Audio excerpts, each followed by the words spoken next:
আপনার ফোন থেকে যদি প্লে স্টোর ডিলিট হয়ে যায় বা আনইনস্টল হয়ে যায় কিভাবে ফিরিয়ে আনবেন আজকে থাকছে সেটাই। চলুন তাহলে আর দেরি না করে শুরু করা যাক। সর্বপ্রথম আমাদের চলে যেতে হবে আমাদের ফোনের সেটিংয়ের মধ্যে, কারণ এটি কখনো আনইনস্টল হয় না, এটা আমাদের ফোনের মধ্যে থাকে।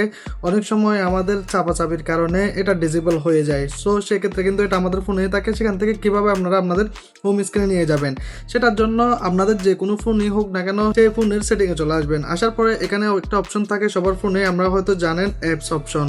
এই অ্যাপস অপশনে ক্লিক করে দিবেন। অ্যাপস অপশনে ক্লিক করার পর আপনাদের সামনে লোডিং নিবে এবং আপনাদেরকে এখান থেকে সেই প্লে স্টোর অ্যাপসটি খুঁজে বের করে নিতে হবে। হয়তো আপনারা হোম স্ক্রিনে পাচ্ছেন না বা প্লে স্টোরে গেলে পাচ্ছেন না, ইনস্টল করতে পারছেন না, তাহলে কিন্তু আপনাদেরকে এখানে এসে সেটা খুঁজে বের করতে হবে কোথায় আছে। আর যদি এখানে না দেখেন তাহলে এখানে উপরে 3 ডট আইকন দেখতে পারবেন, এখানে দেখতে পাচ্ছেন 3 ডট আইকন এবং একটা সার্চ অপশন। এখান থেকে আপনারা সার্চও করতে পারেন বা এখান থেকে ক্লিক করে আপনারা শো অল অ্যাপস দিতে পারেন। আপনাদের ফোনে একটা শো অল অ্যাপস থাকবে, সব আপনারা এখান থেকে খুঁজে বের করতে পারবেন, মানে সব অ্যাপস দেখাবো। আমার কাছে এখন অলরেডি দেওয়া আছে শো অল অ্যাপস, সেজন্য এখানে অপশনটা দেখাচ্ছে না।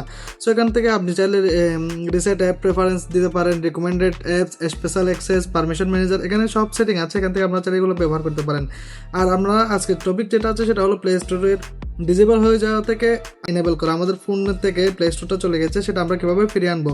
সো এখান থেকে আমরা প্লে স্টোরটা খুঁজে বের করবো কোথায় আছে সেটা, বা আমরা এখানে সার্চ করে দিতে পারি। আমি যদি আপনাদেরকে এখান থেকে সার্চ করে দেখাই,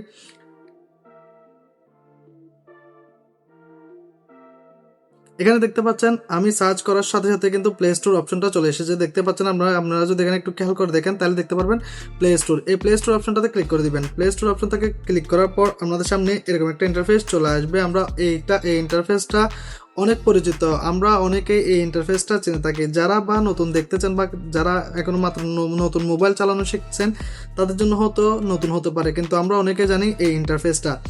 এখানে আসলে আমরা এখানে নিচে 3টা অপশন দেখতে পারবেন, একটা হচ্ছে ফর স্টপ, আর একটা হচ্ছে ডিসেবল এবং একটা হচ্ছে ওপেন। ওপেন হলে আপনারটা ডাইরেক্ট প্লে স্টোর ওপেন হয়ে যাবে।